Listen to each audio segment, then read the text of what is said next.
Hello, everybody, and welcome back to the Planet Film Network. I am one of your hosts, Sean Monk. And I'm your other host, TJ Cornwell. And tonight we are going to be talking about what we've been watching, obviously. Okay, we always start with that, but Mhm. what we've been watching, we're going to do our Echo review finally because I finally finished it. We're going to be talking Oscar nominations that came out this morning, some snubs maybe, as well as we're going to be reacting to the trailer for the final season of Bad Batch. Is it season 3 or is that season Season 4? 3. Season 3. So that show will be ending. It feels like just yesterday that it just kind of came out. Yeah. Me personally, I like the show. I'm not, all in on it per se. I watch the episodes. I'm like, yeah, they're pretty good, but I'm not jumping. When Yeah. I saw the trailer came out, I was like, oh, I gotta watch it right now. I was kind Mm. of like, oh, okay, yeah, you know. Yeah. No, yeah, I 100%. I don't know. I've lagged there for a second. I Social think cues, Sean. Social you're cues. right. All You're right. right. I think 100%. I think I like the show a lot. There's certainly I was talking to a friend at work about it the other day or yesterday when the trailer came out, Mm-hmm. and I was like, it's very like one episode will be like, oh my god, the grim dark reality of when a country abandons its countrymen, and like what governments abandoning the soldiers that prop them up means for America and its tensions and everything. And then the next Yeah. episode will be like, we've got to get the squirrel back to that kid or we're not going to make it in Yeah. time. And then Yeah. it's Yeah. like it's like every other episode is that. And the ones that propel the story forward always Mm, propel the story forward like exponentially. So I think it's just that balance, and I think it's one of those things that if it is still an animated show, it is still a show for kids. So I think it's really that they set out, where do we want the characters to go to, and then they kind of pick and choose, some really important plot pivotal things than just some mhm. adventure of the week stuff. But all the plot pivotal stuff, especially the back half of season two, was really really great. Whether it was all the Tarkin stuff, and then obviously everything that happened in the finale was really really good and really emotional. But again, this trailer, it's not confusing you, with anything. It is, back to showing you. Yes, it's darker. It is the final season, but we're still going to have a little bit of adventures. So we'll be looking at that trailer in full detail in a little bit here. But as TJ said, I'm super excited to dive into our thoughts overall on Echo. Since it shows short, I just today finished my rewatch of it. But before that, I'll go to you first. What have you been watching? Oh boy. Well, I watched two movies since we last talked last week. So the first one I watched was Beyond Utopia, which is a documentary that I was looking forward to when I think it was, I don't know when it like kind of premiered, but it was supposed to come out in theaters, or it did come out in theaters. I think you said you guys had it for like a day, maybe or something like that. Hmm. And then it left, so I didn't get a chance to see it in theaters. But last week I did mention to you, I said, "Oh, I think it's streaming on Hulu or something like that." Turns out it's actually streaming on PBS, which was really cool. So logged on there. I thought maybe I would need A code or something? like a cable subscription or something like that. Didn't need any of that. It was just free, and I think it's available till February. I don't know. It's either February or March. It like expires or something. But really good. And then maybe this will come up later during our nomination talk. But really good documentary. I'm a sucker for a North Korean documentary, and this kind of taking you into the perspective of the families that are trying to escape, Hmm. and it is all real footage. It is It very is. harrowing. Wow. It's them escaping through the jungle of I forget what country it is, but basically like it's kind of two. I want to say it's like two different stories. Hmm. It's this one woman who's in South Korea who's trying to get her son out, who's in North Korea, and then this other story is a family of I think five. It's mother, father, two daughters, and then the grandma. They're trying to find their way to South Korea as well. Um, but like the family that you're following. It's like all this, kind of camcorder footage, and it looks like one of those like found footage like movies, but it's like actually real.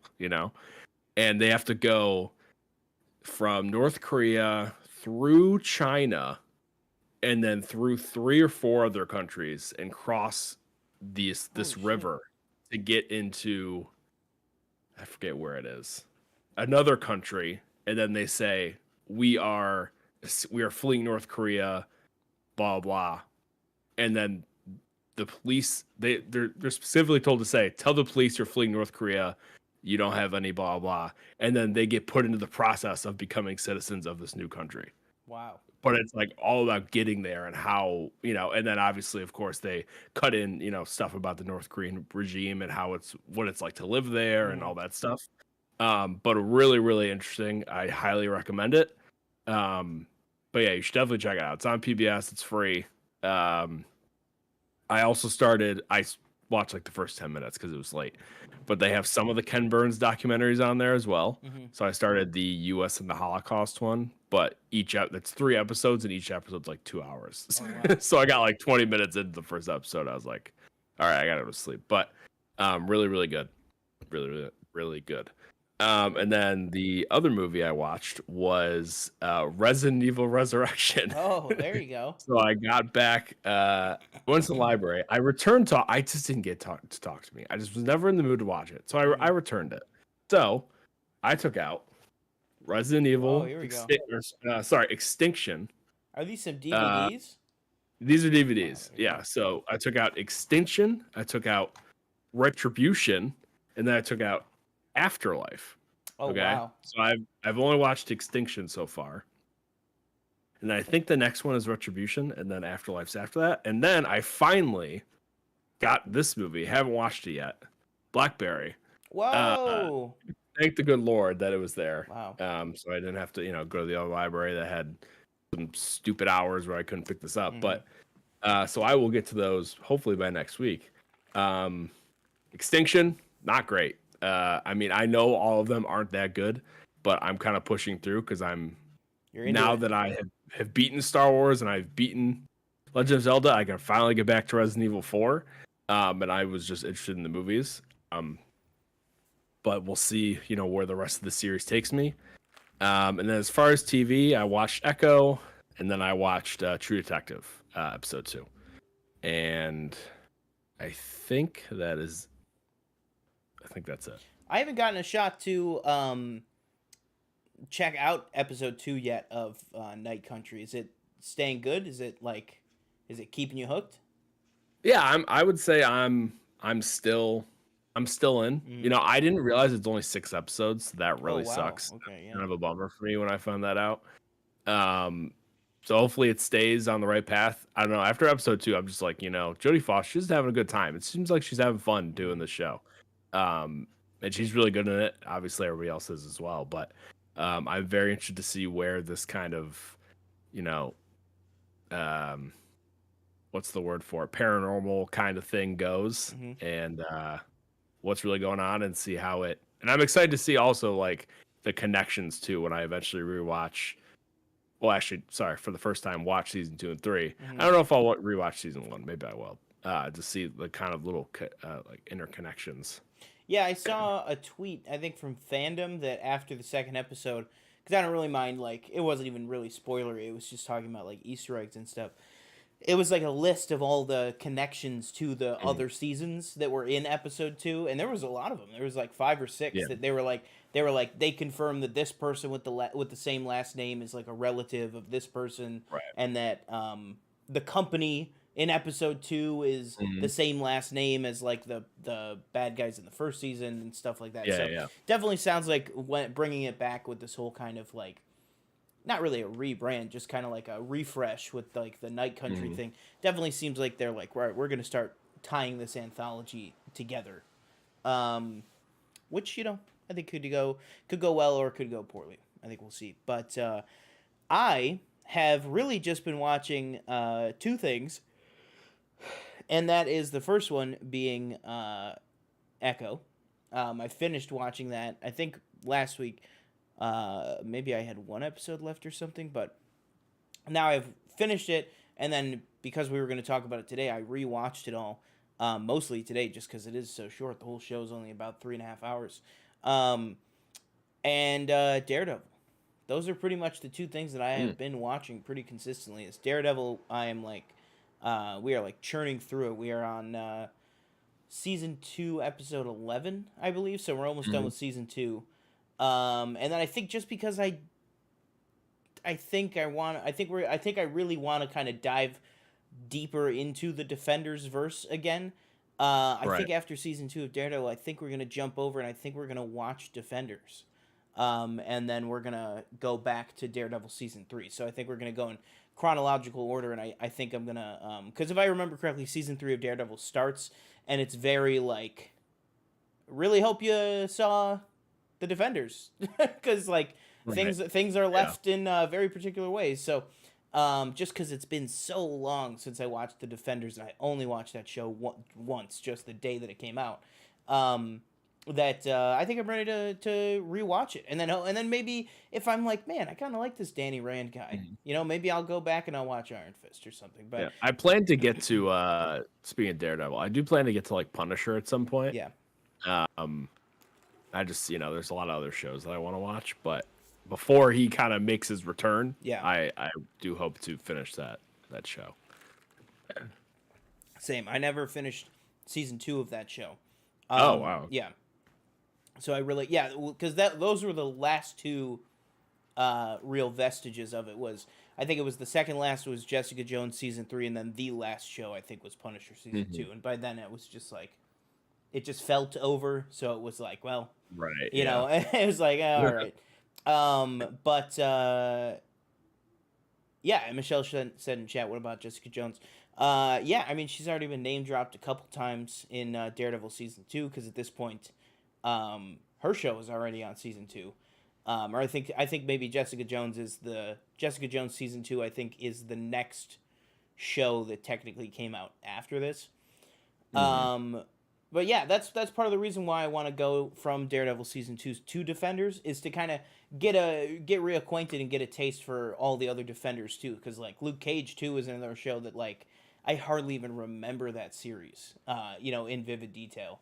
Other than like, mostly like the cool like Misty Knight stuff that was going on in that. Hmm. But yeah, and obviously, oh my God, super famous guy, really famous, Mahershala Ali. Yeah, he obviously is fantastic in that first season. But yeah, I'm really liking that, and we'll talk about Echo in a little bit.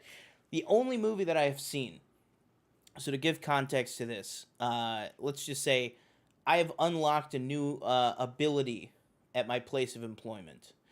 Okay. Um, and Oh that yeah. Okay. ability has allowed me to do things previously unable to do, and that is, I was able to watch RoboCop this week, in a theater, which was incredible.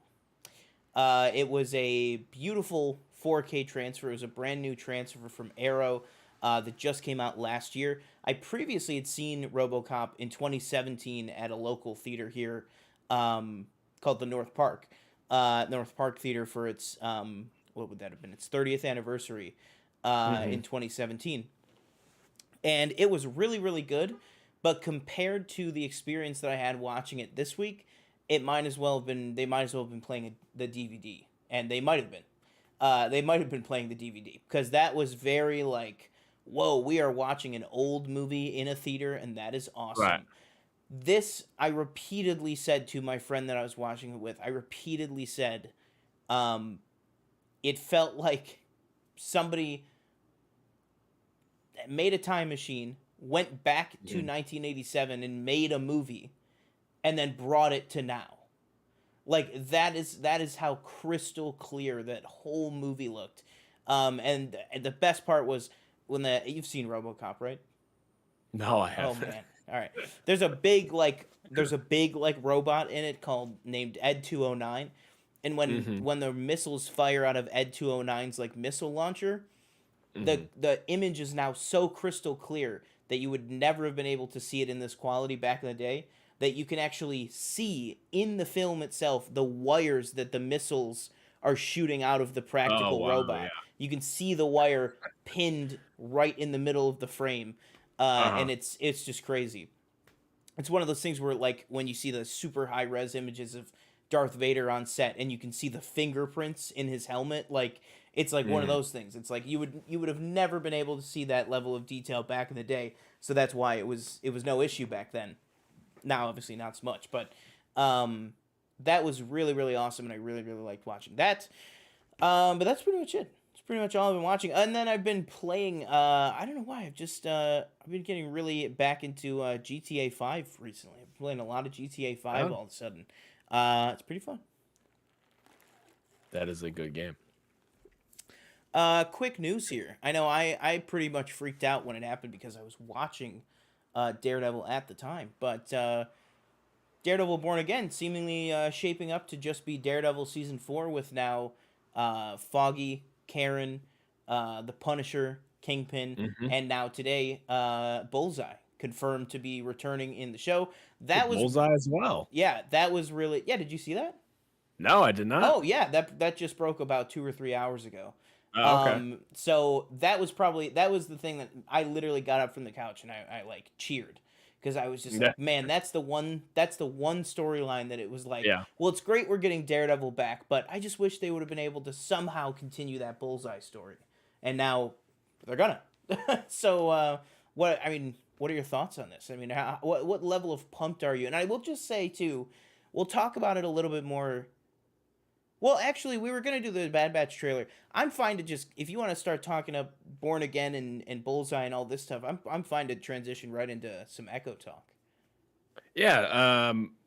Just real quick, I will say I'm very excited that they're bringing back those two characters, Hmm. Foggy and Karen, um, because I felt like when they announced that they were coming back originally, I was like, like What the I hell? don't know, Yeah. like maybe I think I don't know about how people felt about both of them at the time.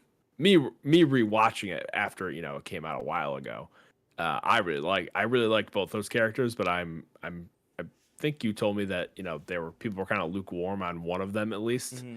Hmm. What when the show was originally airing. But I am excited to see them back and see them integrated in the MCU. I don't really remember um Bullseye, right? Hmm. Yeah. That's what you said. Uh what season was that? He was the main villain in season 3. He was like he like Oh, started out as oh, the he dressed up FBI. as there. He dressed Yes, up as he them and stuff started like out that. as Yeah, the yeah, FBI agent, but then Fisk right, like convinced him to dress up as Daredevil and like basically right. like tarnish his name. So that's why Yeah, Matt the I whole do. third Okay, season is stuck back in the black suit, an right. upgraded I black do suit, remember but that. still, yeah, Yeah. Um. So yes, okay, that is interesting then. yeah, yeah. And then the I last don't- thing that we saw him was remember, I don't remember. I think it was Matt. It might have been Fisk. I don't know, but somebody mm, broke his spine. And then the right. post credit on season 3 was him laid out on the operating table and he opens his eyes and it's the Bullseye Ugh. logo in his eye and you're like, Of oh, course. Colin Farrell. Uh, he was that was a very dark character if I Yeah, remember super correctly. dark So and super like fucked up. Yeah, yeah, I'll be very interested to see how that is yeah, translated into the Disney Plus show. But yeah, yeah. no, that's really exciting. Hmm. Yeah. So let's talk Echo here. So first of all, let's go back to the ancient times of Christmas 2021. What were like some of your initial thoughts on Maya Lopez as a character in Hawkeye? Um, I was fine with the character. I don't know. Again at the time I remember saying I don't really know if I need a show about this character. Hmm. Not that she Which is wasn't, totally fair. Yeah. I don't know if she was. It's not like she wasn't interesting. I don't know. I just felt like another spinoff that just didn't need to happen. And then obviously there was this whole thing where I was like, oh, maybe they're not going to do it. Oh, it's all coming out at once. Oh, it's 5 episodes. It's just a whole thing. Yeah. But yeah, at the time I was kind of like, okay, I don't really think this is needed, but do what you got to do, I guess. Hmm. Yeah, I think when I first watched Hawkeye, it was a character that I was not familiar with at all from outside Right. stuff. Um, I thought it was very interesting, and I thought it was super interesting. The not really a retcon, just like the way that they connected her to Fisk, and Mm. what she ended up doing, and I just think it was a really good example of to kind of let Jeremy Renner flex that Hawkeye thing of like in Age of Ultron when he's like giving that great speech to Scarlet Witch where he's like, if you go out that door, you're an Avenger. Like him Yeah. like convincing her that like no, Fisk was the one behind, like Fisk basically is the one who set up your father. Like, yeah, I'm the one that killed your father, but really it's Fisk who set him up to be in my crosshair where he didn't need to be. Um, and so I liked that. I liked that kind of dynamic with her and Hawkeye. And I liked that fight that they had together. And I think it's just a cool character in general, and part of that I think comes from Alaqua Cox, which is just like I know the character is deaf in the comics, but to be deaf and be an amputee and have and just be as badass as really any street level Marvel hero that we've seen, I thought was really cool. But again, it was just that's basically as positive I would say as I came out of Hawkeye. Right. I was just like, yeah, she's pretty cool, pretty Mm. cool character. And like the bridge fight where he like used the Ant-Man disc on the arrow and stuff like that was cool. Like I thought that was funny with her. Um, but again, like you, I really put it in that like Agatha camp of like, okay, are we? Is it just like with Agatha? I was like, okay, it's just every fan favorite character gonna get a spinoff. And then when Echo was Right. announced, it was like, was that even a fan favorite character that's now getting a Uh, spinoff? Like, what is the point? Um, and I'm just gonna go for it. I'll say, I think the point is that now this is unfair to you, but I will use your words. When you were first starting to watch it, you were like, "This show screams a little CW-ish to me." Um, yeah. is there those elements to it? Yes, I think you can tell that. I think a huge part of this conversation we're about to have, I'm sure you agree with me, is this definitely feels like a show that was whatever your opinion is on it, whether it was saved, it was made with the editing. I think this is a Mm. very clear show that uh, is was chopped up. You know what I mean? I think a Yeah. big part of that is the first episode is a lot of reused footage. I think it's done very well, but it is not something that you typically see from Marvel of putting out a product that is actually reusing footage from other Marvel shows that have already happened. Mhm. But nonetheless, that's what they did.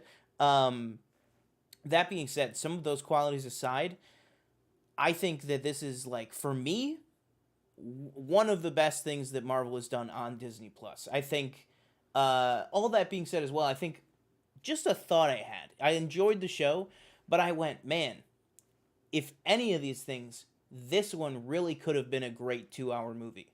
If you just Mm. like Mhm. stripped some of the extra scenes away, but I like, her cousin, Biscuits, Bonnie, her grandparents. I like all those side characters that we get some time with. I definitely do, but I'm just saying you could have cut out the majority of all the side characters and just focus on the Maya and Fisk story, and that would have Yeah. been a fantastic 2 hour movie. It really would have been. And this I think now kind of pivoting away from some of the worst things about the show with the editing and kind of the choppiness of it. The stuff that is full scenes that flows and everything, and that is most of the show. It's just that when you can tell things were kind of chopped up and chopped down, it is noticeable. When it's not, I think the show looks gorgeous. I mean, most of it is shot in Oklahoma. Um, Mhm. and I'm pretty sure the New York stuff is shot in New York as well, or if not, it is clearly shot on location somewhere to make look like New York. I thought that all that stuff was great. I thought that Alaqua Cox was fantastic, kind of holding her own because you go, like, is this a hate to use this example, but because of another reason, I've been watching a lot of BVS clips and scenes this week because we had a BVS screening at my work that we had to make sure it was working. Oh, Um, okay. and so it's just top of mind. Is this like a Wonder Woman situation where it's like, is Gal Gadot the best actress? Maybe not, but she's a pretty good Wonder Woman. Her personal stuff aside. Is that kind of Alaqua Cox? Is it just that she's like, yeah, she's pretty cool in the role?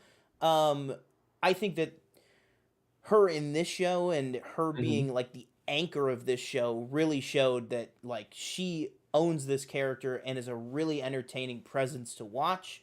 And then there's just the Marvel Cinematic Universe element of it where I'm just like, oh my god, there wasn't a mention of the multiverse, or the word Avengers was nowhere in this show. And watching Echo and watching Daredevil, kind of back to back and like throughout each other, Hmm. um, man, it was just refreshing to have the biggest connected universe stuff um, be Roxxon. That's the thing that I kept focusing on. Was I was just like, they would keep like showing Roxxon gas stations and I'd be like, "Oh, there you go. That's all you need. You don't need to go every 5 minutes." Well, I think you should just call the Avengers. Why don't you just get Captain America to fly down here and take care of it for that's not the kind of connected universe stuff you have to do. I'm perfectly Hmm. fine with calling the Battle of New York the incident. You know what I mean? Like I like that. And if this is I liked the show itself, and if it's an indication of where this whole Marvel Spotlight banner thing is going, then sign me up, because I am all for it. I am for any project that goes towards the goal of setting up Wilson Fisk as a huge villain in I this think universe. just to speak to that whole Spotlight thing that you're saying, I think that's where I get kind of confused. Is to me, Spotlight is kind of a one-off that doesn't really connect, um, which would explain, Werewolf by Night. Like Hmm. that's a Spotlight project technically, but this is connecting to the broader universe. Um, Well, that was a special presentation. I know, but I Yeah. think that's what they rebranded that as is Yeah, Spotlight. 100%. I think it's less to do with. I don't think it's that it's disconnected. I think it's just it's stuff that doesn't have to be as worried about being Mhm. connected. And I think that's the difference, where it's like this is still in the MCU. It Yeah. just isn't really going to worry itself with what's going on with Kang and what's going on with Westview and stuff. You know what I mean? Like I think it's Yeah. maybe one of those things where it's just like I think that's the best way that I'm positioning it in my brain, is that I'm like, okay, all these Marvel Spotlight shows, uh maybe Oh. like Fisk is going to be the big bad of all this Marvel Spotlight stuff. Hmm. I might be totally wrong on that. That's just how I'm positioning it all in my head, that I'm like, we would now maybe call the Defenders stuff, Marvel Spotlight. Right. Maybe I'm wrong. Maybe it's totally not that, but that's just how I took it. But yeah. Um, so what did I think of Echo? What did you think? I thought Echo was a good show, fine show. Didn't get blown away by it. I thought the third episode was the best episode personally. I really enjoyed all those fight scenes. Hmm. Um, That's definitely the the first bowling episode, alley though. one. Yeah, more so in the third. I think where it kind of falls short for me is just the kind of characters that they add in. They don't really do much with. Hmm. Bonnie specific, right? Bonnie, Yeah. that's her name. Specifically, I feel like they make a really big deal out of her, and then she's in the third episode, and then she kind of disappears. Yeah. For until like kind of Till the like the end of the very fifth. end. Yeah. Same thing with her grandma. Even though that does kind of come back around, Hmm. I'd say in the fourth episode, I think it is. Um, it's kind of like, you know, it's made out to be this kind of really big deal in the first episode. Obviously with the accident and stuff like that, and how she reacts to her father and stuff, Hmm. Um, and then we don't really get her until the fourth episode, Yeah. and I'm kind of like, okay, like, am I, and then we have this big emotional scene, and it did it get me a little bit, but I feel like it could have affected me more if I had connected more in some way, if I had seen her more in the previous episodes. 100%. And the same goes with for Bonnie as well. Um, and the same thing kind of with Fisk, unfortunately. Not that, Vincent D'Onofrio, he's doing a great job as that character, Hmm. but for me, I'm just Just the kind of amount that like, he's in it. yeah, I think he's in it enough, but I think what they're doing in those scenes does not totally like work for me, where I'm just kind of like, I don't really, like I just don't really care. Yeah. Like okay, like you guys have this connection. Like was the as terrible as it was that scene beating up the ice cream vendor kind of sweet in a way, because he's like taking care of her, and then she sees what he did to this guy, and she kind of kicks him as like a, like, oh, I could be like you, Yeah. like that kind of thing.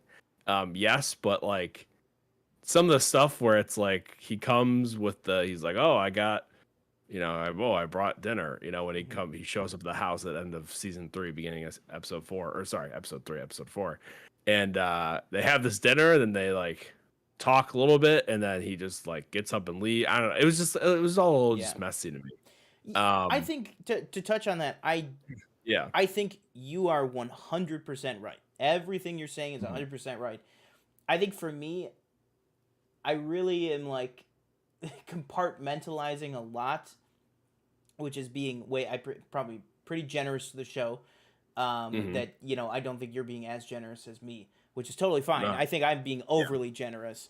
But to me, if the 8-episode version of this, or even the 6-episode version of this, was really that rough, I am happier to get a choppier good thing than more scenes with people, more scenes with Bonnie, more scenes with Biscuits and Fisk and stuff, that maybe aren't as good. Or maybe just kind of don't do anything. But I 100% agree. First time I saw episode 4 in particular, because episode 3 ends on that great Fisk cliffhanger of him showing up, which I thought was great, because at that point I went, oh, is this like we got Fisk in the first episode, and then we're not going to get Fisk again until the last episode? That's not true. I mean, he shows up right at the end of 3, but he is in episode 1, 3, 4, and 5 pretty heavily. He's in all 4 of those episodes. So I liked that, but then I agree with you 100% that it was like the talking about the Sunday dinners and stuff, and I love the flashback where it was like, okay, how come because you ask yourself in the first episode, it's like, how come in these flashbacks he has this interpreter, but then now he doesn't really seem to be trying to do ASL? Like he's just kind of like talking at her and like knowing that she understands.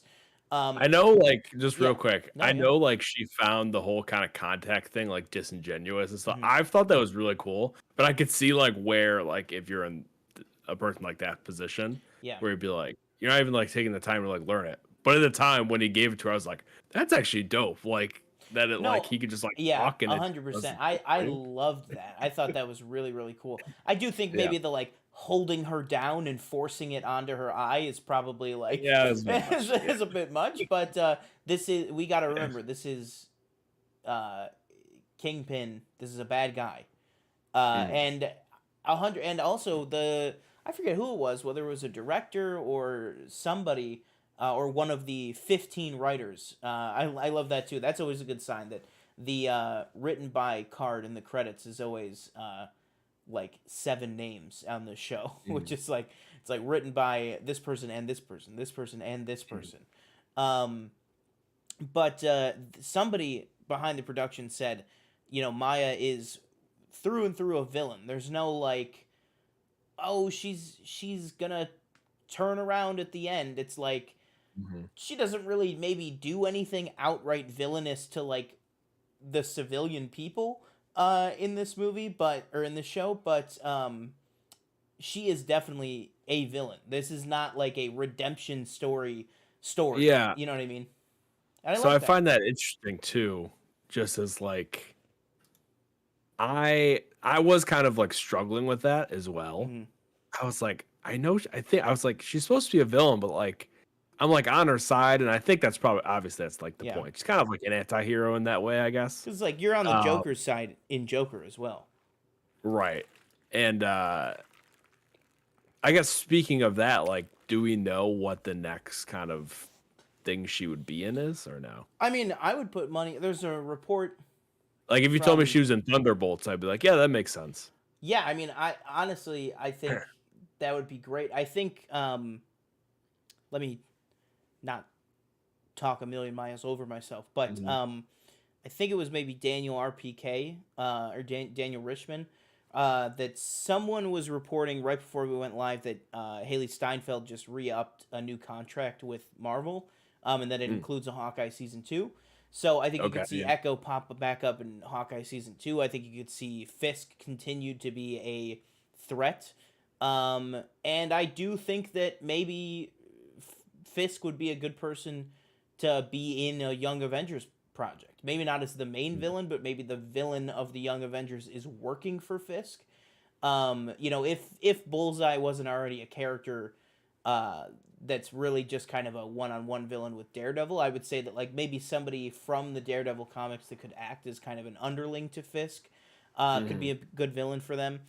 But also another thing I want to talk about with the show is the success that it has found. I mean, it premiered all in one day on Disney Plus and on Hulu, and by all by all record and reporting, it was a huge release for Disney, and that the numbers for the Mhm. show itself were good, but that the show Echo actually led people to hit the suggested watch, and that it upped the numbers for Punisher, that it upped the numbers for Hawkeye, and it upped the numbers for Daredevil.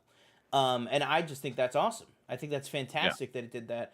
That it kind of high tide raises all ships. Um, but what do you think it is about the show that like was actually kind of successful for Marvel? And I'll say too, at least my corner of Twitter, people are really pretty positive on the show. I mean, there's been like random people that are like, "Well, that's what you get when you go woke with a character like that," and it's like, all right, well, but like a lot of people are really liking the show. Yeah. No, I think the whole kind of heritage built into that character, Yeah, starting not each episode, but I and I think love there's the maybe reveal of 2 or 3 her name episodes. and everything too. Yeah. Yeah, 2 or 3 episodes that start with kind of the heritage of her, her ancestry and where she Hmm. came from, and um, even though like I thought the The black and whatever white one stuff. it was. No, no, no. The one where they're playing like I forget what the game is called. Oh yeah, yeah, yeah.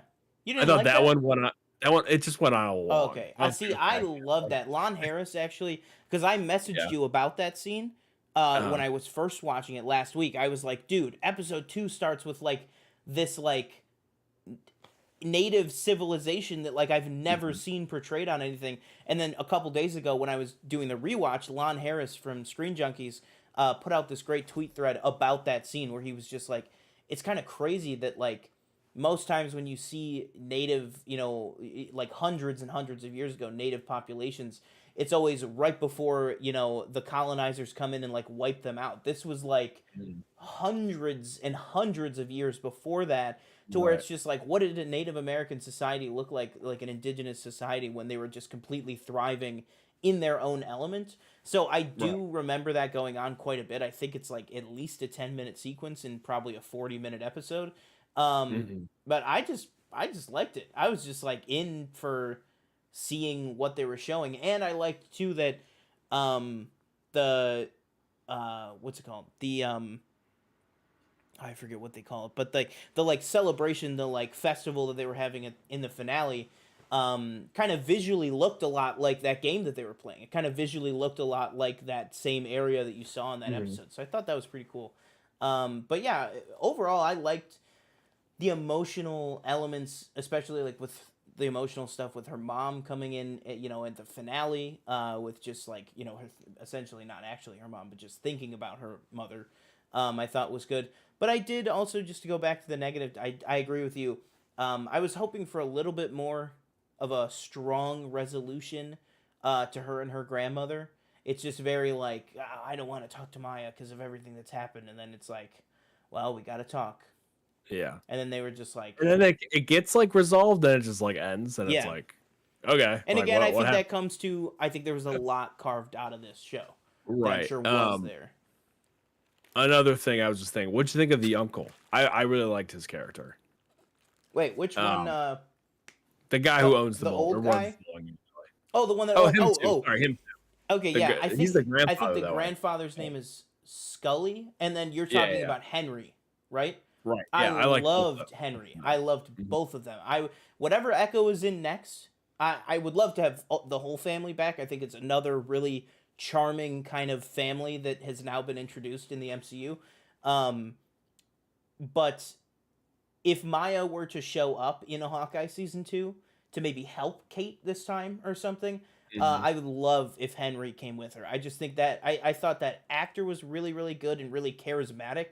Um, and I just really liked what they did with his character. I thought he was probably my favorite side character that was introduced. Just because I think also to your point about Bonnie and stuff, I think Henry had the most to do.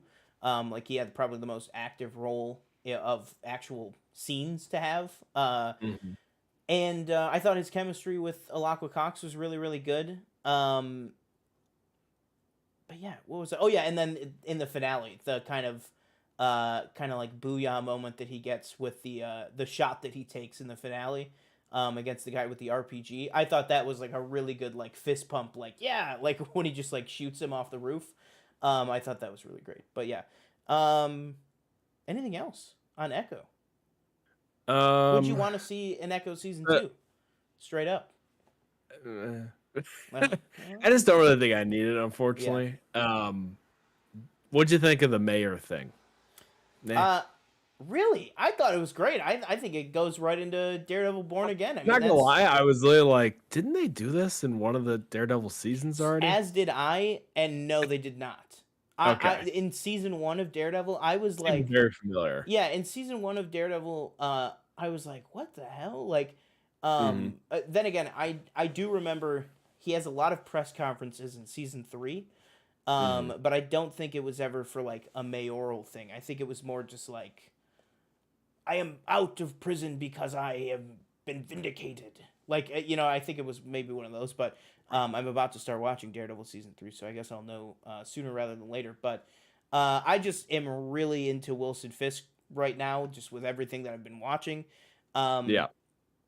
I'm one of those people that I'm down for put him in Born Again, put him in Spider-Man 5, put him in make him the villain of Spider-Man 6. I don't care. Have multiple Spider-Man team up to have to take him out. Like I Hmm. just think that like the more you can do with this guy, I just think it's a golden opportunity right now to have a villain that is on the level of Thanos, because if he starts popping up in movies to the people who only watch the movies, it's a guy who just popped up. And then you go, "Hey, guess what? There's actually like seasons and seasons and seasons of this guy's rise. You know what I mean? That his rise and fall and rise again, that you can go and watch and Right. everything like that. So I just think the more that you can kind of do with Vincent D'Onofrio, even outside of Daredevil, I just think the better right now. So I did get really pumped at the mayoral thing. I think the scene itself was a little just like quick. It was just a little like, here's what's coming. Like it could have been a Yeah, little bit right. more in depth. But just for saying here's what's coming, I'm very We excited. we need a we. There's no candidate really now. It's a bruiser. We need a. If there was Yeah. a bruiser that was a candidate right now, he would And outright. I gotta say too, it did feel a little boys ish in that scene of him watching that, where I went, are they really gonna go with the like, there's no way that people would elect a criminal, would they?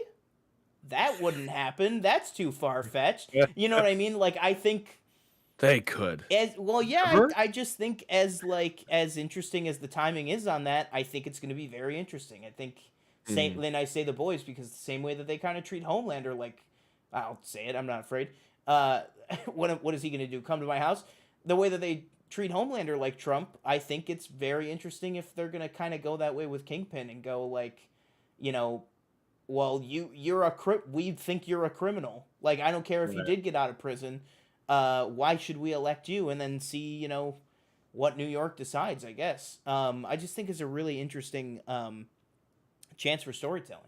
In an area that I think that Marvel has been desperately needing. Because, like I said at the beginning of this part of the review, um, I am so much more into all of this than I am into the Marvels and Ant-Man and even some of the multiverse, Spider-Man, Doctor Strange stuff, you know, I'm way more into this stuff right now. Just to me. But yeah, wrap up here. What would you give it out of 5 for Echo? I'd probably give it a 3. 3 out of 5. I'd probably give it a 3.5. I would say. I think I definitely liked it at least a little more than you did. But overall, I just, you know, I think it was a fun show that I had fun with. Was it perfect? No, I think it was pretty chopped up in parts, but overall, I had a really good time with it. And like you said, I would probably rather see Echo pop up in other things. Like also another place, you're adding all these people to Daredevil Born Again.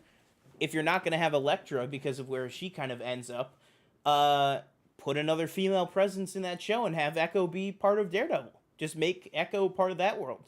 All in all, though, pretty good show.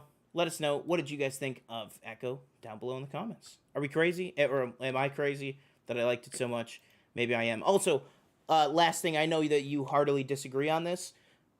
For me, unskippable intro. I am not saying it's as good as The Sopranos, but it felt like that vibe where it was like the imagery and like the kind of like the echoing imagery like overlaid on top of itself, and that song, it was just very like this very soulful, like unexpected song for me that I was just like kind of fit the tone of the series, and I just liked the visuals, and I literally got to the point where I didn't skip it at all on my first watch, and then I definitely didn't skip it at all on my second watch. I was just like, I was really into it. I really liked it. But yeah, I don't know. I will probably watch Echo again, if I'm being honest. Yeah, I think I watched it like the first time, and I was kind of like...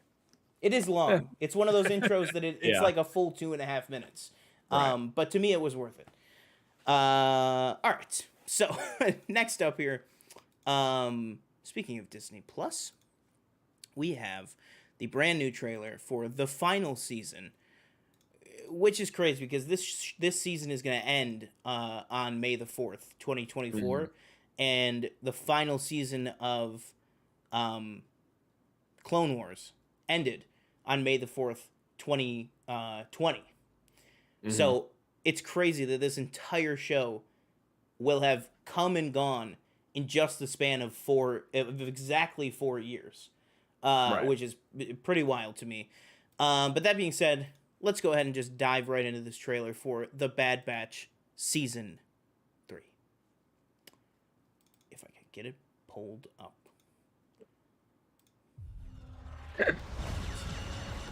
Hold on. Oh. It's not running clean for me, I can tell you that. Okay. It's coming through clean on okay. OBS, but... Not exactly a stealth exit, boy. Oh! And there's no Sid in this trailer, I'll tell you that much. That's Snake. I thought that the end of the war would mean an end to losing more of our brothers. Rex? R.I.P. We can't just walk away. Not with the Empire imprisoning the kid. Nope. Shit. Secure her in a cell. Omega's been waiting for us a long time. I want to get your take on how long you think that is. It's not over. I'll be honest, I this is like unwatchable for me. Oh, really? Yeah, I don't know why. Wow. It's like coming in like so bad. Of this empire. Whatever is needed to accomplish I this saw goal, Palpatine. you will have it. Will have it. They are coming. For all of you. Give us a real challenge.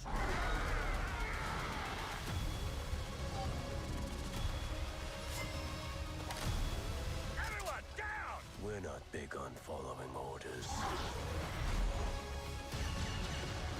I wasn't planning on killing you, Oh! but you're making it very tempting. Yellow lightsaber! Boom. Was that pretty bad all the way through for you? Yes. Oh, man. I mean, do you want to pull it up in a tab? Just like look through it on mute Yeah, if you want well, to see yeah. the visuals. A little Yeah. technical difficulties. What would be an episode of PFN Live without technical difficulties? Um, so I saw that trailer yesterday when it came out, just because the person at the end was spoiled for me. So I was like, all right, well, a trailer reaction is going to be pretty out the window, and it dropped when I was still at work, like for a long time. So, um, I really like that trailer. Like I said earlier, I do think that it is showing you like, hey, I know we ended the last season on a really big down note, but this whole season is not going to just be like a super dark and dour season. There's still going to be some adventures, even though the batch is now just 2 people. Oh yeah, It's just Hunter and Wrecker now. We did see Echo in the trailer, so he might be back in with them for a couple of missions, even though he said, I think he's taking some much earned rest after being a prisoner of war for many years, and then a soldier again. But you also saw a couple shots there where it looked like Crosshair was running with Wrecker and Hunter. So basically, kind of what I'm piecing together here is it seems like they are going to try to rescue Crosshair and Omega from Mount Tantus. And it kind of seems like maybe they're only going to get Crosshair out, because you see them with Crosshair a couple different times. But a lot of the talk is, we can't stop fighting, not while they still have the kid. So something tells me that it's gonna be pretty devastating. That I think they're gonna try and get both of them out of prison, and I think maybe Omega is gonna get left behind again, and forced to stay in prison even longer, which is pretty dark for a show like this. But that being said, really, really liked it. Really looking forward to it. And then obviously Asajj Ventress coming back at the end. What does that mean for the book Dark Disciple? Although right away when the trailer came out, the writer for the show said, do not worry. We are fully aware of Dark Disciple. We are not, we don't want to spoil anything for our show, but our show will not undo that book. It will just build upon it and work, within it, basically. If you've been able to see some of the stuff there that you listened to before, what are some of your thoughts on the overall trailer? Yeah, that was a good trailer. Excited for it. Definitely will check it out probably the day after it comes out, those 3 episodes. What do you think? Like, where do you think this ends? Do you think like I hate to be that guy that's like, well, technically they weren't in the prequels, so like, can they really be? Are they really alive or anything? Like, are they just gonna die at the end? Yeah. And I can kind of see that happening, if I'm being honest. I think I even though could it's see like that Omega, happening. that's her. I think I could really see them, and also I think it's important to point out that the every main poster for the Bad Batch has always been a big group poster with everybody. The main poster for this season is just Hunter's helmet in shadow, and it just says "One Last Fight." So I think they're really kind of teeing up the idea that Hunter is going to die, is going to not make it out of here. And to be totally honest with you, I could really see them saying that Hunter dies, but everybody else makes it out. That Crosshair is able to get a happy ending, that Omega is able to get a happy ending, everybody else, but that Hunter has to, lay down his life to get everybody out. I think that's, and you might say that's pretty dark, but, I think that's perfectly as dark and in line with anything that the Clone Wars has ever done, particularly kind of the second half of the Clone Wars and onward. It is definitely, I think, within the realm of possibility that Hunter will not make it out.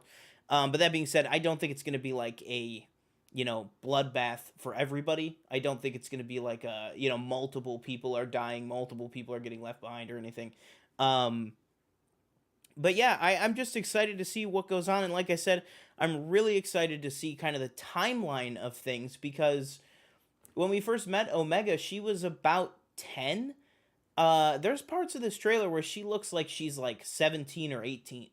I mean, there's parts where she looks old, and they say the kid's been in there. The kid's been waiting a very long time for us to rescue her. Mhm. And like I said, that's kind of my working theory, is that there's going to be an initial escape attempt or a rescue attempt a little closer to the beginning of the season, where I think they're only going to rescue Crosshair, and I think Omega's going to maybe get stuck there for years before they're able to go back and get her. And again, that's a pretty dark and devastating thing, but I wouldn't put it past this show.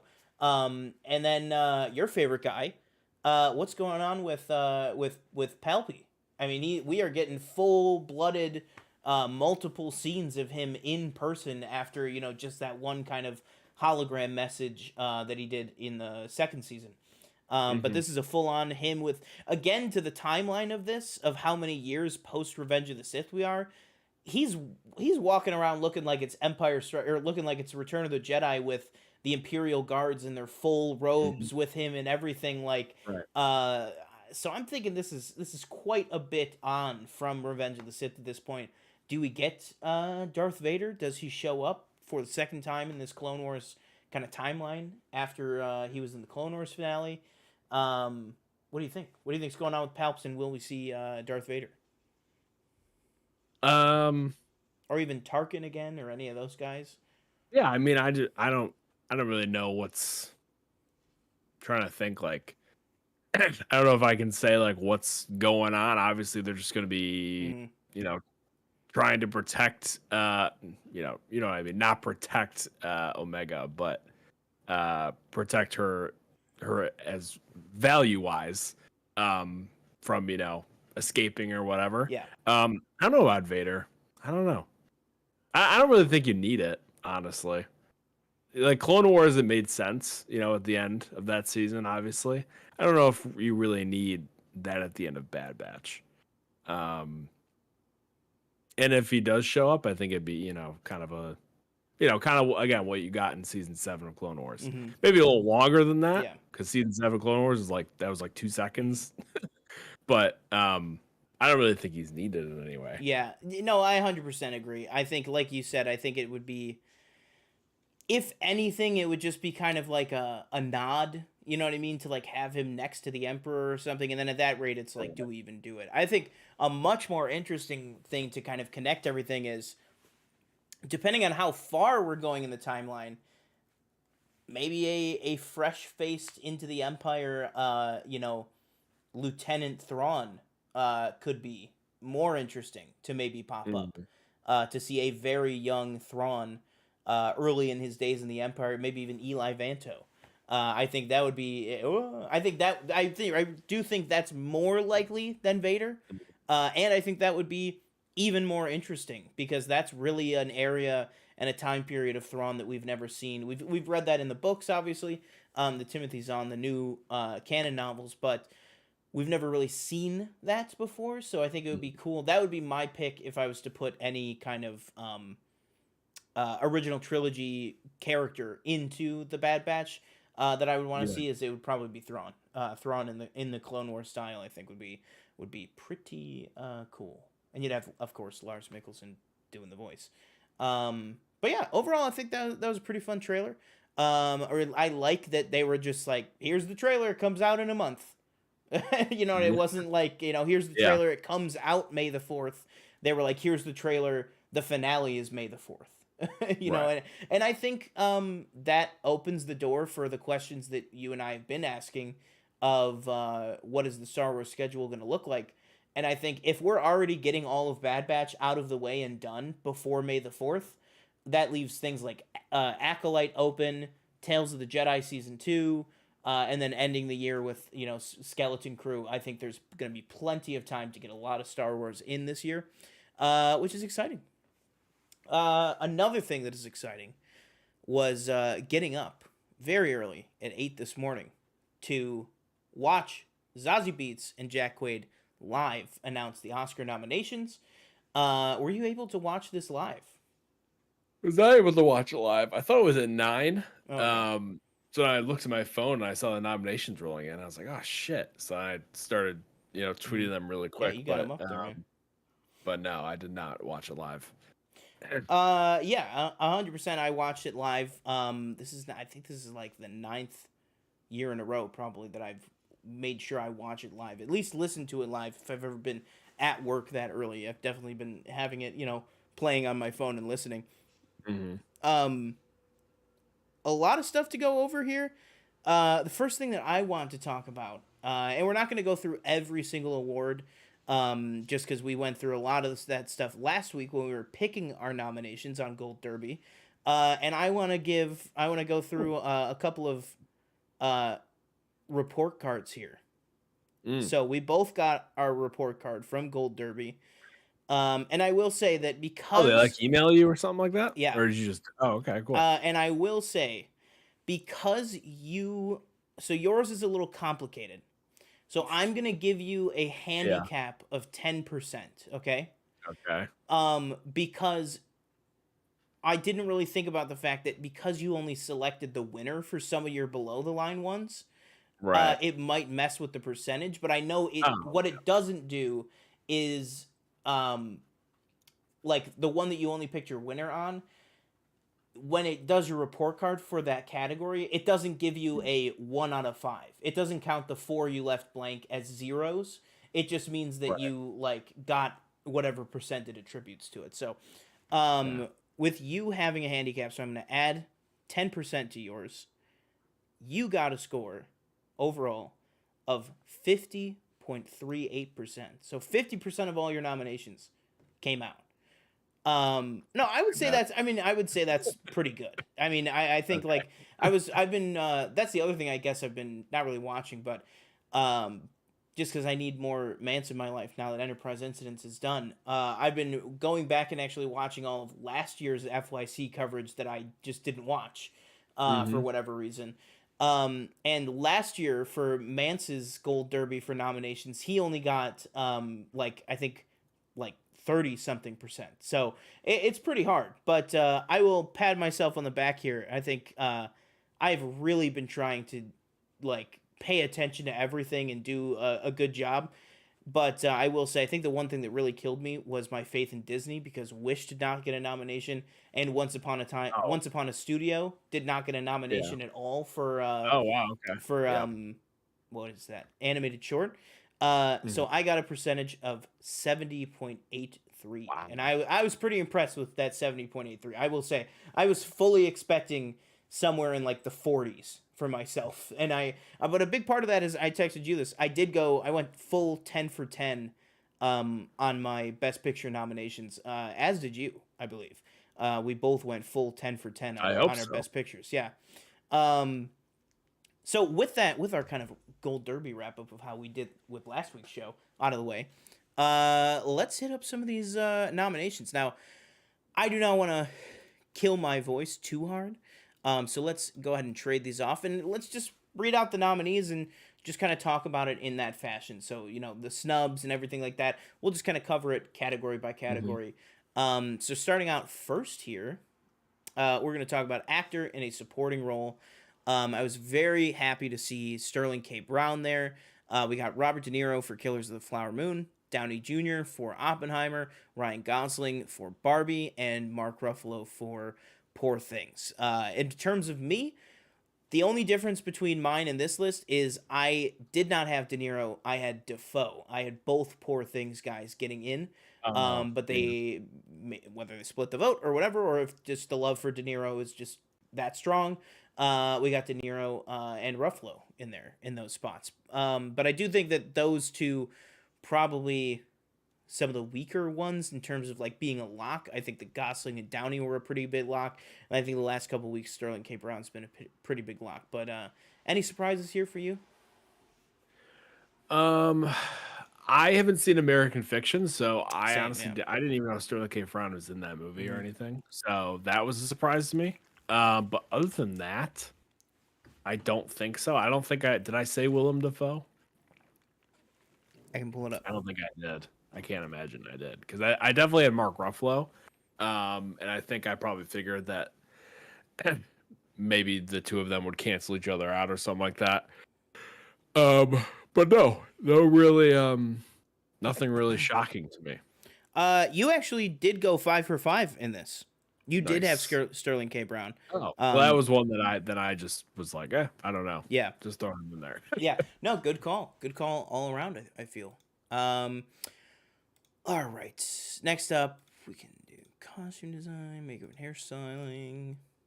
And the only reason we're not going through all these is because we're not going to do 3 shows this year where we go through every single nomination or category, because obviously when the Oscars happen, we are definitely going to go through every single category on that show. I just can't see what the names are without clicking fully on them. Where are all the... Man, they really put supporting actress and then just a bunch of below the line ones. Yeah. And then, all right, here we go. You want to take this one? Yeah. So This one... oh, yeah, sorry. Nominees for actress in a supporting role: Emily Blunt, Danielle Brooks, American Ferrera, Jodie Foster, and Divine Joy Randolph. So, anything for you? I just think clearly, again, Divine Joy Randolph is it. All of this could just be shades of blue, for all I care, because this is the only name that anyone's looking at to win this award. I just think that every time I see that, my plan is that I'm going to see The Holdovers in theaters again this week because we are getting it back. Okay.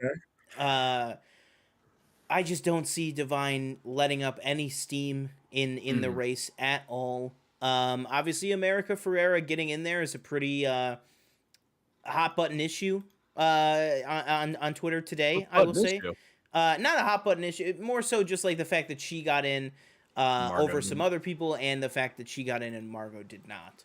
Although I have plenty to say about that when we get there. But other than that, you're seeing the names that you've seen, throughout most of this. Danielle Brooks right there with her. Probably a big surprise here is Jodie Foster, just to some people who maybe haven't heard of Naiad. I know, because of the shows that you and I watch, we've been pretty aware of Naiad. I still have not seen it. I sat down to watch it a couple days ago.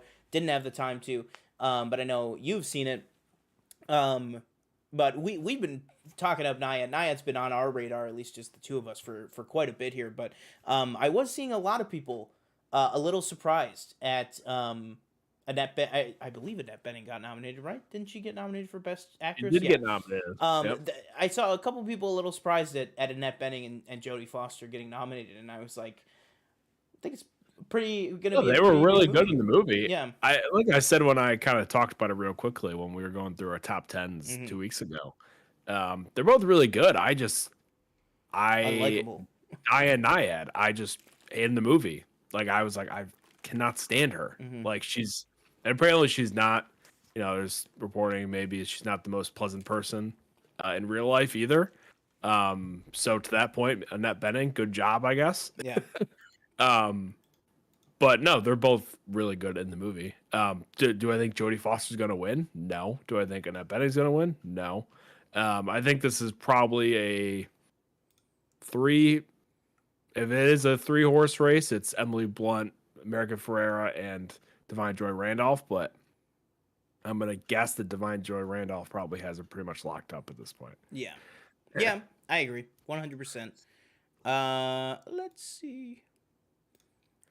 Film editing. What was the one? There was one that there was a snub to me that no one was talking about, and here it is right here. Nominees for sound. And you're going to tell me the obvious one that is not nominated here, that is Criminal. The Creator, Maestro, Mission Impossible Dead Reckoning. I love how they put part 1. They didn't have time to change the graphics. I know. Oppenheimer, and Zone of Interest. What is the movie that should have won this award, let alone not even be nominated? I'm going to guess Godzilla -1. Oh, no, that is not what I was going to say. Okay. I think that would be worthy of a nomination here for sure. Yeah. The Killer, man. Oh, The Killer. And I'm glad that The Killer... Killer... No nominations for The Killer. I know. I'm glad that it's getting the love amongst the people, but crazy to me that, and I know the cinematography nominations are all deserving and everything too, but to me, I came right out of that movie, and the first thing I said was, I don't care if it doesn't get nominated for anything else, but it needs the nomination for sound. I think it even deserves to win for sound. Didn't even get nominated. That was a real crushing blow for me today. I was pretty bummed out about that, but that's a story for another day. We'll see what's going on. Mhm. Speaking of Godzilla minus one visual effects, we got the creator Godzilla minus one, Guardians of the Galaxy Volume 3, Mission 7, and Napoleon. Napoleon just seems like such a random like. Again, I haven't seen it, but it I just think kind of it's like seems the like one battle that's sequences because of how many like digital yeah, people or something. yeah. Um, Big here, obviously, first Godzilla movie ever, first Toho movie Uh, ever to be nominated for an Academy Award.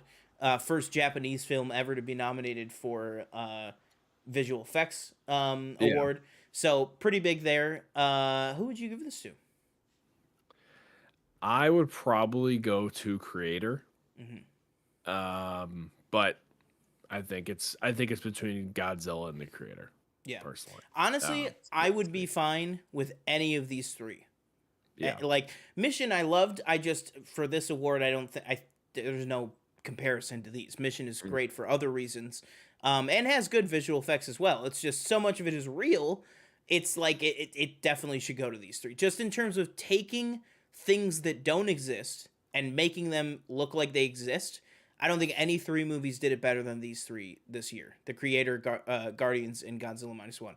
Because Guardians deceptively is a really, really complex visual effects movie. I mean, just look at everything with Rocket, the different stages of Rocket, everything that goes into creating Rocket, whether it's Sean Gunn, Bradley Cooper, the performance capture, the motion capture. A lot of underrated stuff in that movie that I'm actually really happy that it ended up getting recognized. I really am. But again, I agree with you. I think it's between these two guys, and I'd be really happy with either one because I really liked both those movies. Obviously, I love Godzilla minus one more than the creator, but I think they're both really deserving for sure. All right, let's go with this one. I would say kind of relatively snub-free category here. Actor in a leading role. Bradley Cooper for Maestro, Coleman Domingo for Rustin, Paul Giamatti for The Holdovers, Cillian Murphy for Oppenheimer, and Jeffrey Wright for American Fiction. Any surprises here for you? Let's see. Bradley Cooper, Colin Domingo, Paul no. I think that those all make sense to me. Again, I think two horse race here. Paul Giamatti, Cillian Murphy. Mm-hmm. People have been talking about Jeffrey Wright, so maybe he can kind of sneak in there. But I would be shocked if it doesn't go to either of those two. Yeah, I agree 100%. I think it's fantastic that both Coleman and Jeffrey Wright got in. I think that's really, really, really, really awesome. All right, let's just rip the Band-Aid off. Do you want to take this one here? Actress in a leading role. We have Annette Bening, Lily Gladstone, Sandra Hüller, Carey Mulligan, and Emma Stone. No Margot Robbie. No way. No Greta Lee. No. There's somebody else we're missing. I don't think so. I think that's I think it. that's all the women. I think you just named all the women. All right. So what are we gonna give So, your okay. speech? So just overall, Yeah. I'll just read out director because I want to talk about Greta Gerwig. It kind of Okay. wrapped into all this. So nominees for director, we have Justine Triet for Anatomy of a Fall, who, depending on what part of the internet you're reading today, actually is a woman director that was nominated for this award. That did happen. A lot of people out there are basically acting like these are all male nominees, even though it's not. Killers of the Flower Moon for Martin Scorsese. Oppenheimer for Christopher Nolan. Poor Things, Yorgos Lanthimos, and Zone of Interest for Jonathan Glazer. Obviously, I have not seen Zone of Interest. I have not seen Anatomy of a Fall yet. I believe it's the same with you. Correct. Yeah. Yep. Let's see. I want to find screenplay. Where is right? Nominees for adapted screenplay: Barbie, written by Greta Gerwig and Noah Baumbach. Jumping ahead real quick here. Barbie, producers David Heyman, Margot Robbie. I understand that people are upset that they were not recognized in the categories that you would maybe want them to most be recognized for. That is being Greta Gerwig for director, Margot Robbie for best actress. Greta Gerwig was still nominated for Barbie today in the form of a screenplay Oscar. Mm-hmm. Margot Robbie herself was nominated today for Barbie for Best Picture, because there would be no Barbie without the incredible producer of Margot Robbie. That is her biggest feat. No pun intended, sorry, with the movie, but her biggest feat with this movie is that she spent the years to get it made. And if Barbie were to walk away with the Best Picture statue, guess who gets to take that home? Margot Robbie. Because she is that movie, and that movie is her. To me, I think to say that, first of all, I'm not even going to touch on the people saying it's unfair or something. Yeah. I mean, the Academy is 11,000 people. It's voted on in sections of their peers. I am sure Margot is a 6th or a 7th on the list in terms of total votes and everything. She was fantastic, but these, according to the Academy, according to the actual votes, and according to other people, these 5 were more deserving of the nominations than her for Best Actress. The 5 directors, in the opinion of the Academy, definitely not my opinion, from what I've heard about Zone of Interest, I would say maybe you could take Jonathan Glazer off, maybe you put Celine Song in for Past Lives, and if you're asking me as a person, I think maybe you take Marty off and you put Greta Gerwig in. And then you're looking at 3 women nominees and 2 male ones. But it doesn't matter how many of each. It's about the 5 best people that get in. And just because he put it so succinctly, Jeff Snyder on the hot mic today said, this is what you get when... And not like, this is what you get. It's just like, this is literally mathematically what happens when you make female parts, and particularly talking about Margot Robbie here for actress in a leading role, all 5 of these women are so incredible in the movie. I did not care a stink for Maestro. And I even, am like, okay, Carey Mulligan is, I don't think the role is, written as great as people are saying, but she is still fantastic.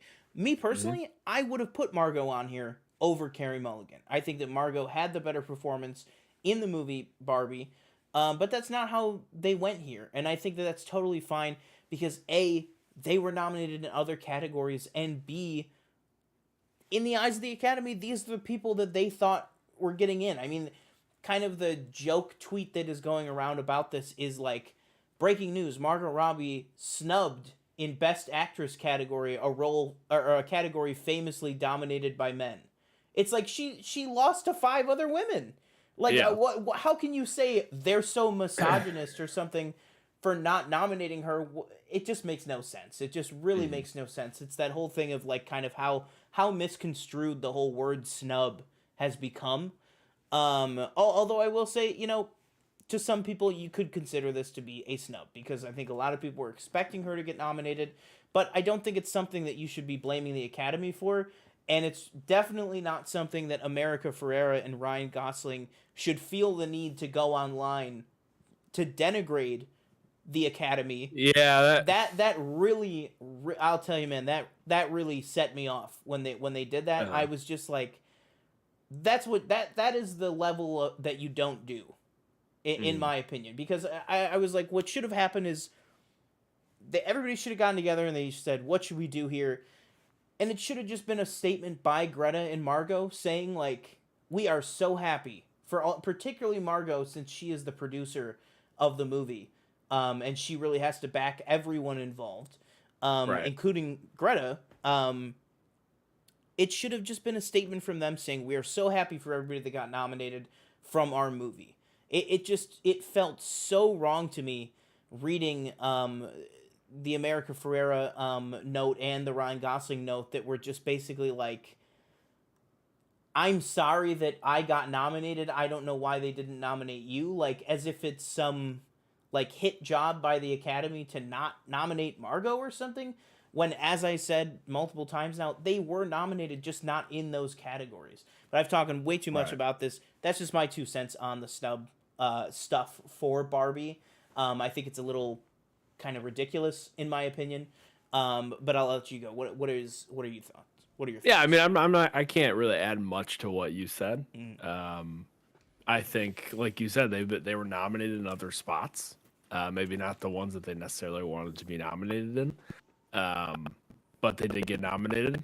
Nevertheless, she was nominated. Technically for Best Picture. She's a producer on the movie, so if it wins, she will get that.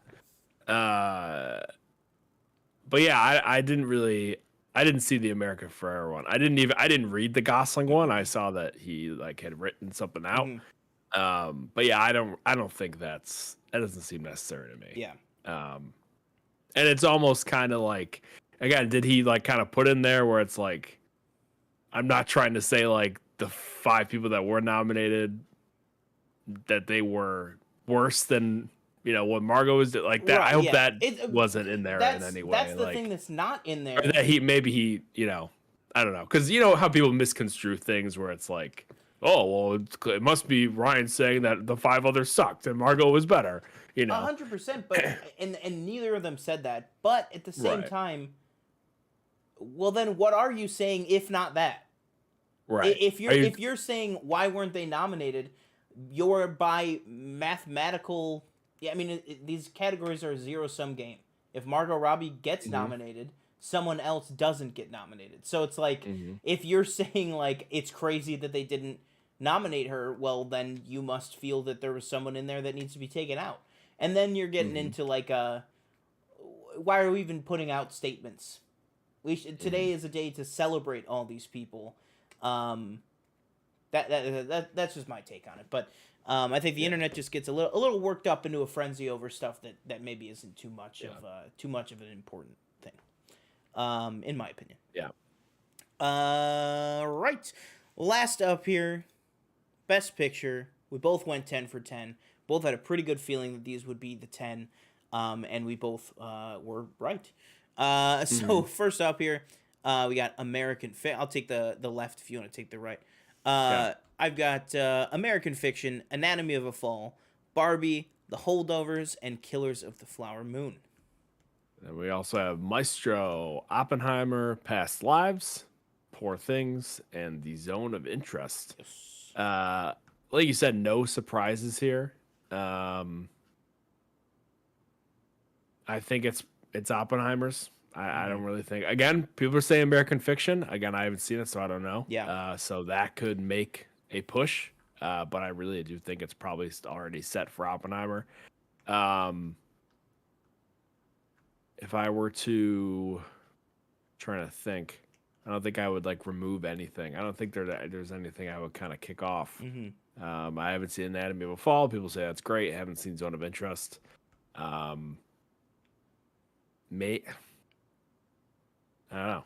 I would Maybe say Killers. Again, I think for what was properly campaigned for, I don't think any changes are needed to be made. Yeah. I think again, the kind of misconstruing what the word snub means online.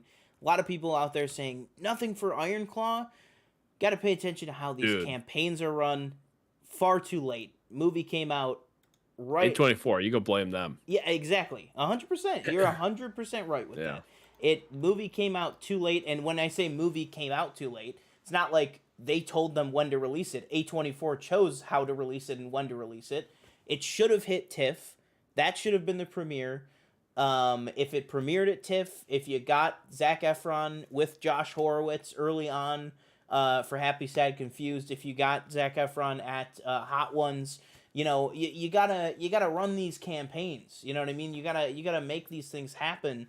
And so to me, nothing for Iron Claw was a snub because it was just so far outside the realm of even a possibility that, which is very sad. One of my favorite movies of the year, I know, same for you. And if it had a chance, again, I would 100%, I would probably bump off Zone of Interest just because out of Anatomy of a Fall and Zone of Interest, I've heard a lot more negative stuff about Zone of Interest. I've never heard anything negative about Anatomy of a Fall. Same. So that's probably the one I would take out to put Iron Claw on there. And then in terms of Best Actor, I would say the thing I've heard probably the weakest praise for is Coleman Domingo. So maybe you get Jeffrey Wright in there, but then maybe it's Zac Efron instead of Coleman Domingo.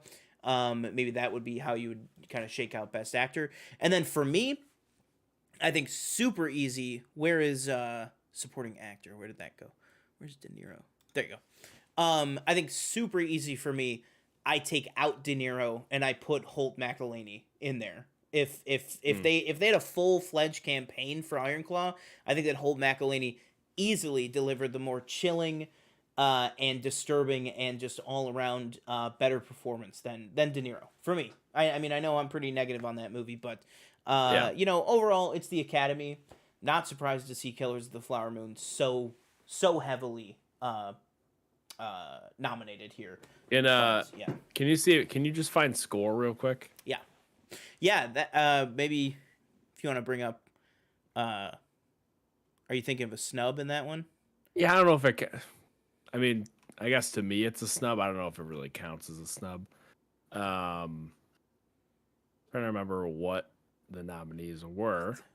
Hopefully we can pull it up. Sorry, those images. No, that's okay. It's not yours. It's just it like cuts it off perfectly, and they're all so many of the same nominees. It's kind of hard to tell just by looking at the names of the movies. No Spider-Verse, right?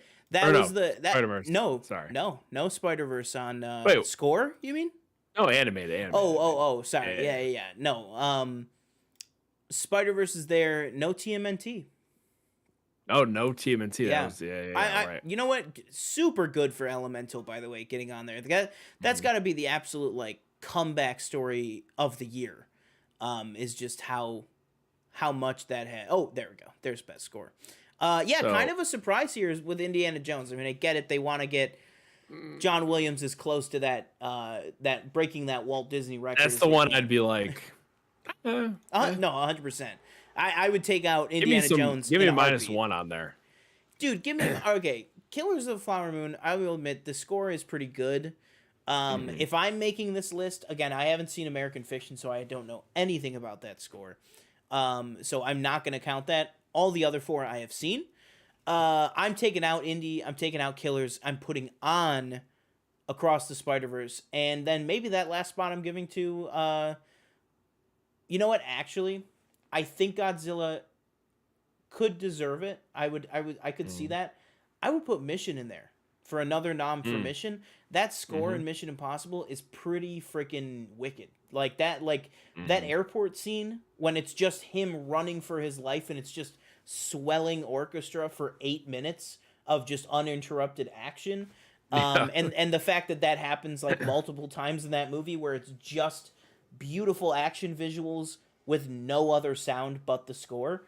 I think that's great. And then again, I think TMNT or The Killer or Across the Spider-Verse, I think are all equally deserving to be here for score. I just don't think that I don't think that Dial of Destiny was his best work. I mean, I think even compared to like his sequel trilogy work, I mean, his sequel trilogy score is just as beautiful as both the other trilogies. His Dial of Destiny score, while I liked that movie, I did like Dial of Destiny. Nothing felt like a new inspired indie track. Right. It all just felt like kind of a riff on all the old stuff. With maybe the exception of Helena's theme, that was pretty beautiful. But again, that even was just kind of a riff on the main Indiana Jones theme. So for this one, he would definitely be the one that I would take out. And then Dua Lipa. No nomination for Dua Lipa. I know that'd be kind of pushing it to have 3 nominees, 3 songs nominated from the same movie. But I was just surprised by that. And again, this is another one that the people I've seen online, it's like, I don't even know if these people have eyes sometimes because they go, oh, don't nominate the actress and the director, but nominate the song about men. The song about women is nominated too. And that's the one, spoiler alert for how this show is going to go, that's the one that's going to win. Billie Eilish is going to be a 2-time Oscar winner. There's no shot that What Was I Made For is not going to win this award. Do you agree with that? I think I would agree with that. Yeah. Did you see Flamin' Hot? I forgot. No, I didn't. That's just like Good for them. That's crazy. Well, then, like, But some also, people were Diane saying, Warren like, has been nominated for like 47 original songs. oh, really? And she's never won anything. It's crazy. Never won. Oh, really? She Yeah. never won one? That's like the Oh. whole, not joke because that's mean, but like that is kind of the joke with Diane Warren is that they're like, she has literally been nominated 40 something times and has never won. She's the Better Call Saul of songwriters. Well, she's like the Glenn Close of songwriters. Yeah, 100%. All right. Anything else here? Anything else on these nominations that we want to hit on before we head out here? Is there any other ones that I'm thinking that were like, what? What, maybe production design? Did Barbie get in for production design? I don't think so. Design, Oh, it got in. No, that was costume design. Uh, No Barbie for makeup and hairstyling. That's pretty surprising. I want to say it didn't. I want to say that was a big.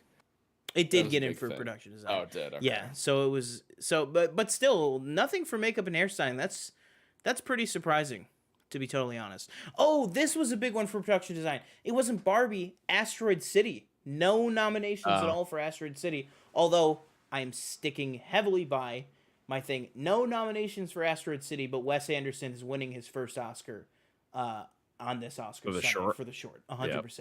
Like I said, I mean that was like, I don't even think it was FYC. I think it was some other Oscars show that I was watching a couple months back when the shorts were coming out.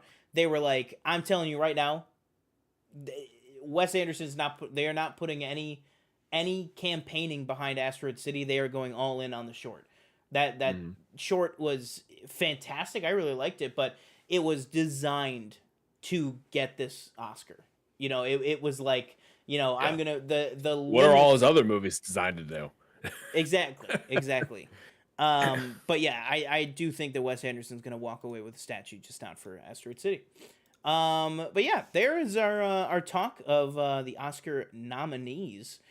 Next week, I'll tell you right now, next week we are gonna be back in studio. Just there's been a lot of weather in our area and scheduling stuff that's just kind of kept it easier to do from home for now. But we're gonna have some nice weather over the weekend. It's hopefully going to get rid of a lot of this built-up snow. We're going to be back in studio. And I will tell you guys right now, we are going to be doing our 2024 most anticipated, mainly films, probably a couple of TV shows that, you know, are really heavy on our radar. That being said, thank you guys so much for joining us. Anything else? Is there any other news that kind of broke before we... I don't think so. No, it's been kind of slow, yeah. What are your thoughts? They just can't help themselves. A new Jurassic Park film, even though the end of the era was last year. Yeah. No, don't need it. No. Goodbye. There you go. That's TikTok. That's TJ's TikTok review. New Jurassic Park. No, I'm good. What if Spielberg came back to direct? No. Wow. They ruined it. He's out. He's done. With those last three. Yeah. Mainly the last two. What if it was a Prey style, stripped down, bare bones Jurassic Park movie? Kids may be trapped in the park. Are they gonna like make it like You get Jordan Peele to direct. Are the kids gonna get like eaten and stuff like that? Sure. Yeah. It's gonna be as hard PG-13 as you possibly can. Hard PG-13. One F-bomb. Ah, fuck! Look at that dinosaur. Yeah, there exactly. you go. That's all you got. Boom. You heard it here first, no. folks. What they maybe they should like.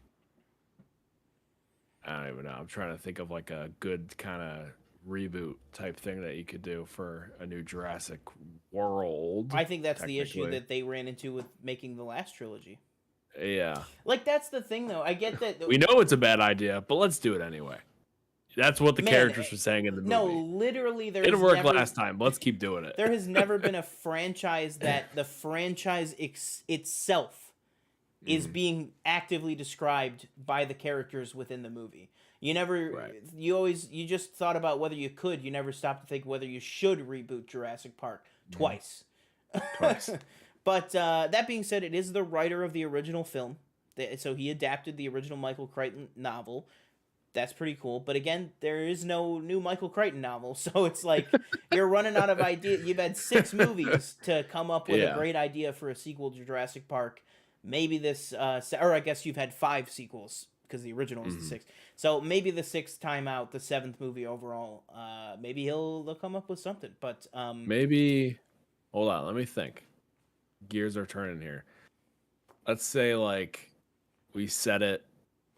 Is this supposed to be? This is supposed to be like a sequel, right? no, they said it's supposed to be a whole new story. A whole new story with all new characters. Not related to anybody. Unknown if it's even in the same continuity. This might be a full reset. Yeah. Because the Okay. problem with those movies is they went so big, the continuity is effed. You can't, like, unless you set it, like, in an in-between time.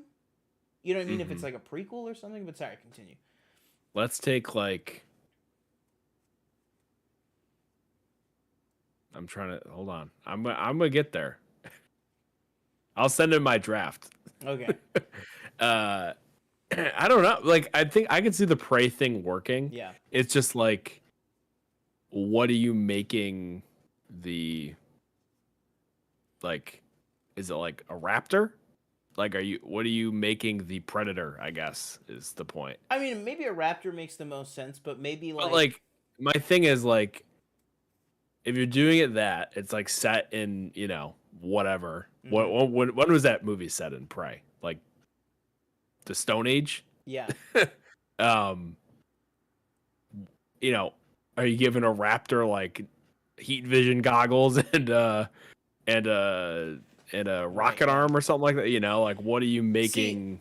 The more I think about it, the more it's so hard to even say anything about it because it's one of those things. Is like if it's set in the previous continuity, they're like fucked. Like, don't even make that movie. Like that continuity is so like scrambled eggs. Like it's just like it has been retread and torn up and they escaped. They went to San Diego. There's dinosaurs in San Diego. We got them all. They're back on the island. They're back in San Diego. They're back in San Francisco. No, they're not. Yeah, now they're all gone. Now they're all in Fiji. Now they're everywhere. And then at the end of the movie, Alan Grant's like, it's okay that they're everywhere. And like, I have no interest in a movie set post Dominion. I have no interest, even if it is totally different characters. Days leading up to the meteors that wipe out the dinosaurs. Yeah, see, that's another thing is that I'd be down to do a different timeline, but then is it Jurassic Park then? You know what I mean? Is it even Jurassic Park or is it just 65 with the Jurassic Park name? Is that what that movie was? I didn't even see No, it. it wasn't. Okay. But I just mean like at that point, like it's kind of so weird to be like it's all new characters because it's like Jurassic Park is kind of such a self-contained like thing. It's like we watched Jurassic Park happen. So what else is there to Jurassic Park about? Right. But yeah, I guess because it's kind of like it's like would you go like pre-Jurassic Park, be like, oh, somebody tried this before or something like that, and it didn't work. But then again, you get into the like, well, why'd they try it again and again? Yeah. If it didn't work before. And again, it's literally the same thing with the park and the same thing with the scripts. It's just like I'm interested to see like what they do because like I just don't see like again, I'm not the most creative person in the world, so obviously people that write movies are have way more in their head going on than I fucking do. But I'm just trying to think of like a cool little like thing, and if you wanted to do it for a lower budget Prey style type thing, like what do you do with that? And like I said, it's not like you're gonna give any sort of Predator-esque thing like a T-Rex or a Velociraptor or whatever. You're not gonna give them a bunch of like night vision goggles and stuff like Predator. You're gonna I don't know what you're gonna do. Well, I guess we'll see. Maybe we'll get more news in the weeks to come if this movie is even happening. But I'm sure we will find out. But other than that, what would you do with a Jurassic Park 7? Do we need a Jurassic Park 7? Probably not, but it looks like we are getting one either way. Michelle says you're gonna like it. Yeah, Michelle says when I hear things like they're doing another Jurassic thing, oh, Hollywood just can't be original anymore. Yeah, I mean, I think Hollywood definitely can be original, but I think that when it comes to we got to make money. How are we going to make money? That is when originality goes out the window. They just go, what was the last thing? Oh, that didn't even work. Well, just do it again and maybe it'll work this time. Like literal definition of insanity. But thank you guys so much for joining us on this episode of PFN Live. Again, check us out next week. We're going to be doing our 2024 most anticipated. Thank you to all who listen on the audio podcast feed. We appreciate you guys. Send in a review over there on Apple Podcasts so that we can kind of grow the viewership of the show. And until then, that'll do it for myself. I have been one of your hosts, Sean Monk. I've been your other host, TJ Cornwell. Before we're done, I actually just got reminded myself. I don't think we talked about it. Yeah. It was just a real quick thing that they had announced. I think it was November, December, that they were going to be doing a live action Zelda movie. Oh, okay. I don't know if you have any connection to Legend of Zelda. No, there's not. But it just came back to my mind real quick. I didn't think we talked about it, but something that I am excited for. I hope they pull it off. I think I would love to see it in live action. I remember being younger. You go on YouTube, it goes, "Oh, the Legend of Zelda movie." You know, it's just some fan film or whatever that somebody made. But at the time, I was like, "Oh, this would be really cool if they were made this." Stop showing me that image, please. Is that her actually? Yeah, that's the. Her face looks kind of weird. That's the new look, everybody. There you go. That's the new look. Why does her face Web. look like that?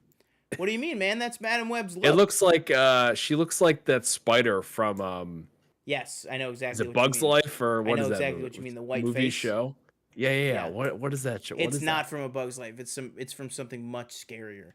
I forget what I think it's a show. It's like some direct to DVD like kids show or something. It's very very terrifying stuff. That's exactly what she looks like. But no, that's something I'm excited for. Did you have any connection to Zelda? Right? Or you played Breath of the Wild a little bit, right? Yeah, I played Breath of the Wild a little bit. Only thing I care about, Hunter Schafer has to play either Link maybe or we did Zelda. talk about that. Yes, I think maybe we did talk either about Link or Zelda. I don't care which one. Honestly, I would be fine with either one. I mean, I guess, all right, well. I think Zelda makes more sense. Yeah, I was going to say, I was like, does Link have to be a guy? But then I was like, that's the same. Yes. They're basically, what I know about those two characters, they're basically just like the male and female version of each other anyways. So it's like, it doesn't really matter. But yeah, I just meant more people see Link and they go, oh, that's Zelda. Yeah, no, believe me. Yeah, 100%. And what's it called? I just think that if Hunter Schafer gets in there, I just want more for Hunter Schafer. I think she's a fantastic actress. And she's got a lot of movies coming up. And a lot of projects coming up, so big Euphoria. Again, I like Euphoria, but in particular, I think those actors are great. Again, I'm a little sick of Jacob Elordi right now, but get maybe Oh Canada, the next Paul Schrader movie. Maybe that'll change my mind on him. But all right, we will catch you in the next video. All right, do you want to do your part of the outro? It just feels wrong without it. Yeah, sure. Follow us on all our social medias, Twitter, Instagram, TikTok. I promise we're going to get more TikTok clips up, but every time I try to record a clip, I have no audio. I don't know why. I'm trying to figure it out. I was trying to figure out the past 20 minutes, and I still can't. Yeah. But those are coming. We'll see you next time. Boom.